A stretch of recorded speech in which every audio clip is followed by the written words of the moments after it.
Imagine this. You're 20. You own exactly 3 personality traits: anxiety, sarcasm, hollow bones.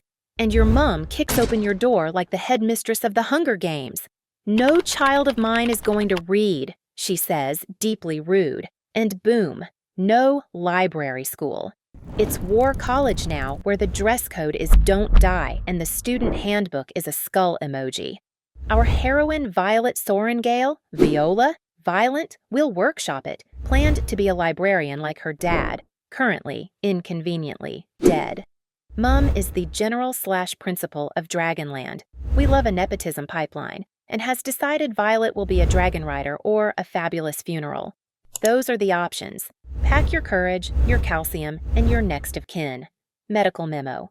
Violet's body is a Jenga tower in an earthquake. Joints? Optional. Muscles? On strike. She's basically a fidget toy with opinions. Survival rate at Basquiat, our charming school, is yikes in italics. Plot twist. Big sis Mira smuggles a care package that screams, "Cheating, but make it couture." Item 1. A dragon scale corset, bulletproof lingerie. Item 2. Brennan's declassified school survival guide, hacks from the eldest. Plus a secret fairy tale book from Dad that Mum would confiscate for campus tour. Basquiat is the only uni where classmates can legally commit murder before midterms. It's in the charter.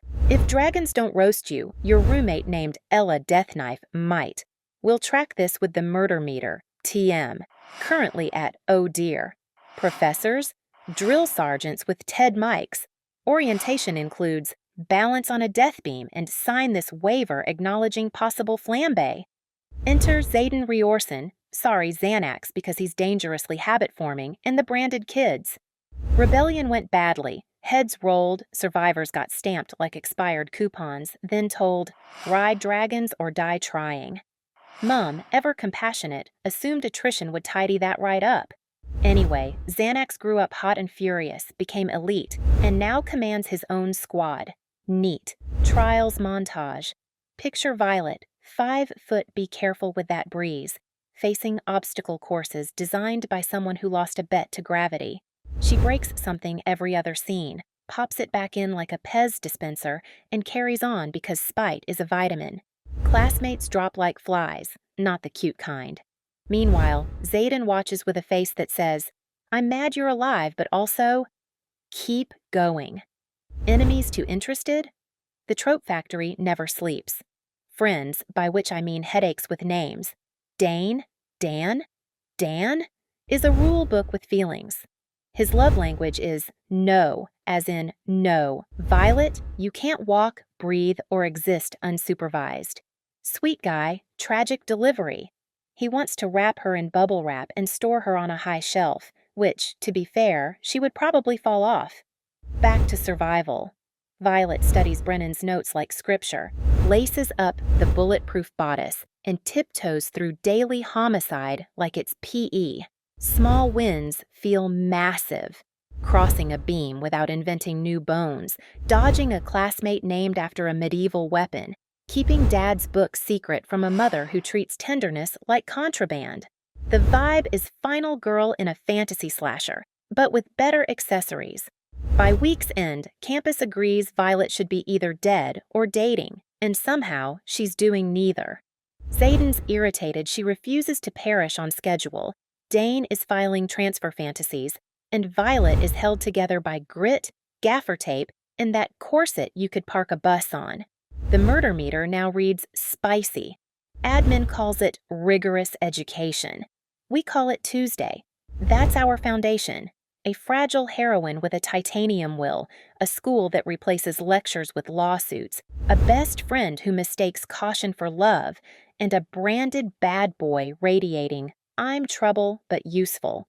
Now the gates open on threshing. Speed dating where your date can immolate you and the rejection letter is a crater. Lace the bulletproof corset, say a prayer to whoever manages the dragon queue, and try not to blink. The next choice decides who lives long enough to regret it. Now the gates open on threshing. Speed dating where your date breathes napalm and your best outcome is not roasted. Rule 1. Don't run toward the dragons. Rule 2. Don't run away from the dragons. Rule 3. Yes, those rules contradict each other. Welcome to Basketh. The forest hums like a live wire, candidates fanning out with hope, hubris, and knives they definitely do not deserve to own. Somewhere above, a dozen apex lizards circle like furious kettles. Somewhere below, the murder meter. Violet's only strategy is survive by not being noticed, which lasts exactly 40 seconds. She spots 3 future cautionary tales stalking a tiny golden dragon sunbathing like a citrus jewel in a clearing. Brain says, keep walking. Bones say please. Conscience says, absolutely not. She steps in. Gravity, offended by her confidence, immediately breaks both ankles on landing. 10 out of 10 for heroism, 2 out of 10 for structural integrity. The murder bros raise their toothpicks, and the little gold refuses to budge, which is either bravery or the draconic equivalent of buffering.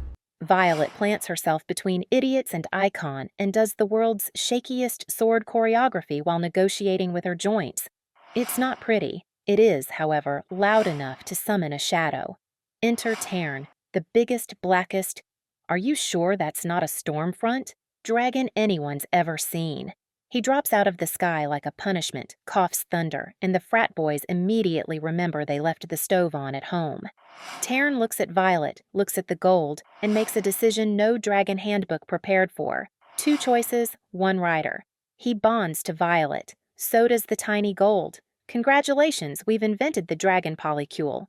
This is apparently illegal by vibes. Dragons pick 1 person. Violet gets a combo pack. The air itself does a double take.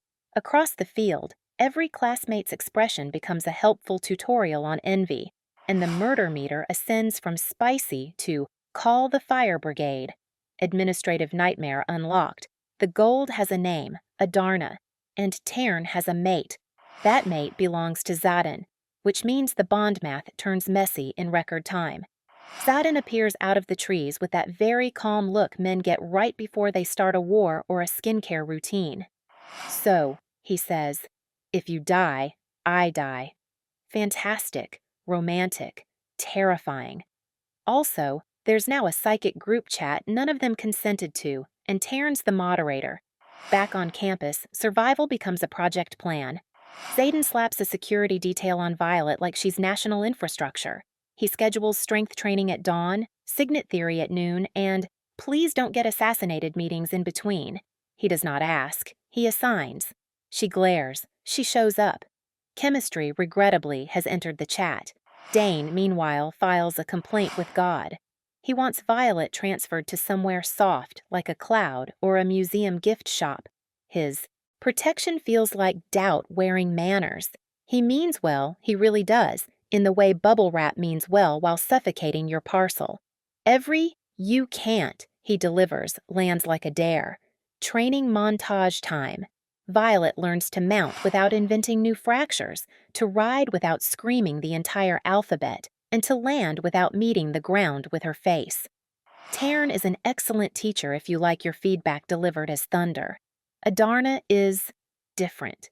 She's quicksilver curiosity, a flicker at the edge of vision, nudging thoughts, tilting time. Seconds seem to stretch around her like warm toffee. Either Violet's sleep-deprived or time is, as the scholars say, being weird.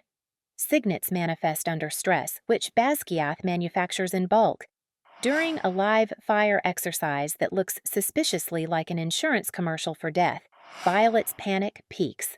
The sky hears her. Lightning threads from cloud to bone, hunting a path.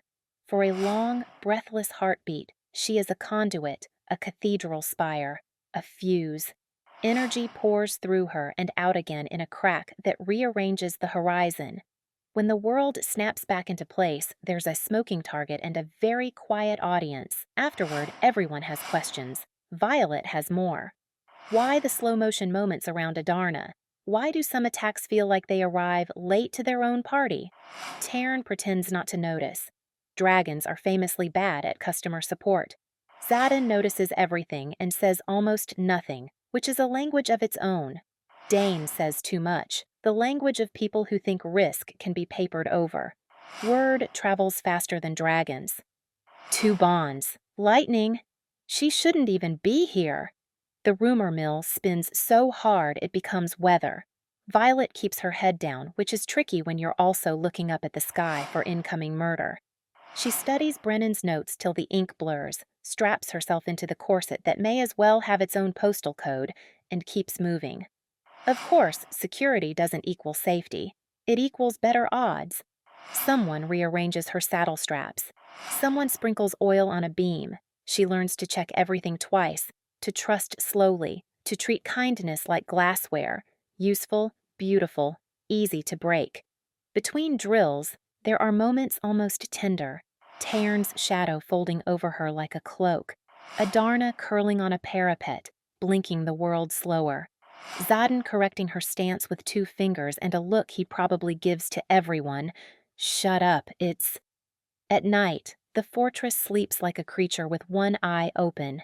Violet lies awake, counting the beats between thunder and lightning and wondering what she's become. A librarian's daughter wearing armor like a secret, somehow the epicenter of a bond structure that shouldn't exist. The murder meter has nowhere left to go but off the chart. Somewhere out beyond those failing wards, a bigger storm is forming. And the sky is starting to answer back. The lie arrives quietly, like fog. First, it's a rumor. The wards that keep the bad things out are flickering. Then, it's a whisper with teeth. The real bad things aren't Griffin riders. They're something older, hungrier, and thoroughly not house-trained. Venin. Sounds like a vitamin, acts like a parasite. They drink magic the way first-years drink ego, and every sip turns the world a bit more wrong. Violet has seen enough school-sanctioned homicide to recognize both. Zodin, who communicates primarily in loaded silences, clearly knows more than he's telling. Dane, who communicates primarily in policies, insists the system works if you just follow instructions and stop having independent thoughts. Meanwhile, out beyond the failing light, something scratches at the edge of the map. The reveal hits like a dropped cathedral. Patrol goes sideways, shadows move like they've paid rent. Venin step out of the tree line, eyes lit like stolen lightning, skin crawling with borrowed power. They are arrogant in that special, we ate your fence way. Violet's training clicks into place. Breathe, brace, don't blink. Tairn drops, an eclipse with opinions. Adarna ripples time at the edges, moments stretching like gum. For one dizzy instant, everything is too bright and too slow, like the world forgot its frame rate. Allies arrive from the wrong direction. Griffin riders, bird cats, and beautiful chaos swoop in. Violet's brain protests. Enemy, right? Her eyes disagree. The Griffins fight the Venin with the urgency of people who've been right all along and are frankly tired of the PR battle. Labels crack. The map redraws itself mid-scream. Riders, dragons, griffins, and several highly illegal truths choreograph a battle no syllabus prepared them for. Xaden's orders slice the air. Violet threads power like a wire through a storm. She feels Tairn's weight behind her decisions, Adarna's strange tug on seconds, the world flexing and snapping back. Then the sky leans in. Lightning doesn't arrive. It listens. Violet pulls a line through the dark, not a bolt so much as a verdict. It spears the lead Venin, the echo ripping through his cohort like a rumor that landed true. Time wobbles, just a fraction. The arrow she should have missed is suddenly late. The claw that should have found her shoulder swipes air where she used to be. It's not control. It's not even reliable. But it's enough. They win. Which is to say, enough people are alive to use past tense. Friends don't answer roll call. Smoke writes new constellations on the wind. Someone laughs too loud, that brittle post-battle noise that means, I'm still here, and also I don't know why. Violet shakes from the inside out, power leaving her like a tide. Zodin is there, steadying and infuriating. He looks at her as if she has become inevitable. Convalescence happens elsewhere, in a place that is not supposed to exist. Violet wakes in a kingdom the regime labeled ruins. Turns out ruins can house thriving rebel logistics if you don't let the Ministry of Facts do the landscaping. Zayden is by the bed, which feels both expected and illegal. He does the quiet confession in stages, like defusing a bomb. Yes, the wards are failing. Yes, the venin are real. Yes, the griffins aren't the enemy. And yes, he's been working with the people your textbooks told you were bedtime monsters, because sometimes bedtime monsters are just citizens with better intel. Also, about his whole reformed soldier persona, adorable. He's been climbing ranks to break the machine from the inside. He offers her the truth with palms up. This is what we're actually fighting. This is who we need to be to win. Violet wants to be furious. She also wants the world to make sense. Both are luxury items. Before she can pick an emotion, the room changes temperature. Footsteps. A ghost enters. Brennan who is dead, Brennan whose notes saved her, Brennan whose absence shaped the hole where caution lives, walks in and says her name like it's a password. The floor does a convincing impression of not existing. It's not a trick, it's not a glamour. It's a complicated story involving triage, secrets, and the kind of choices people make when the official choices are murder or cover-up. The reunion is every feeling at once: relief, rage, love, the strange ache of discovering you were wrong and you're glad about it. Violet realizes her compass hasn't been broken. The map has been lying. Stay, Zayden says, which is hilarious because she was never the leaving kind. She was the pushed kind. Help us fix it. Fix what? The wards, the war, the state-sanctioned amnesia. Take your pick. She looks at Tarn, whose gaze is a sermon on duty. She looks at Adarna, whose presence turns seconds into soft clay. She looks at her brother, alive, inconveniently, magnificently alive. And she looks at the boy-branded enemy who turned out to be an ally with better timing. Fine. If the syllabus is lies, they'll write a new one. Outside, the storm builds again, as storms do. Inside, a plan expands its lungs. Violet's hands still tremble, but not from fear alone. The world is bigger than the box she was shoved into. The fight is weirder than the propaganda promised. And she, fragile, furious, fused to thunder, has become one of the sharp edges history uses to cut itself free. Cliffhangers are rude, but sometimes they're honest. This is not the end. It's the moment before. The next page hums. The next choice arrives. If you survived this chaos with your eyebrows intact, tap-like, drop your wildest theory. Polycule politics, venin loopholes, Brennan's secret to not dying, go, and tell me which unhinged universe gets the next wildly biased roast. Subscribe so the murder meter has company. We're not done. We're just loading the next chapter. Bring snacks.